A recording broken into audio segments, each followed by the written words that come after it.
Last king before the current king was enthroned by the masses because he promised us that he was going to deliver us from the hands of our enemies. He told us he was going to protect the land and fight for the people. But if you can remember 2014, that was when the attacks increased heavily. That was when the first massive kidnapping happened in our land. Fear entered everywhere. They promised us they were going to fight these enemies, and because of that promise, we allowed them to come, not knowing that the same people crying about the fire were among those who helped set the land on fire, so the people could cry out for help.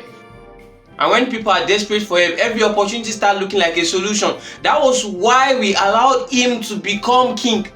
When he finally became king over the land, we kept expecting change. We kept saying he will solve it, he will solve it. But we waited and waited and nothing changed because the enemies they empowered to destroy the king before him became stronger with time.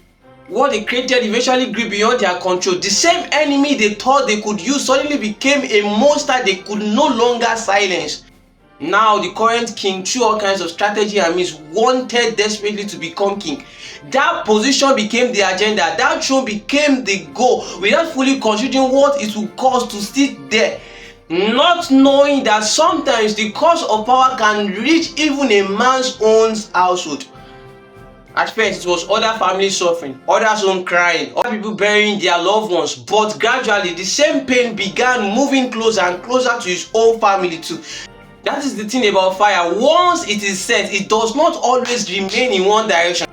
And now I am even seeing some of the same people who once carried him on their head, distancing themselves from him little by little. Because being king is not just about looking for a position. To be king means you want to serve the people.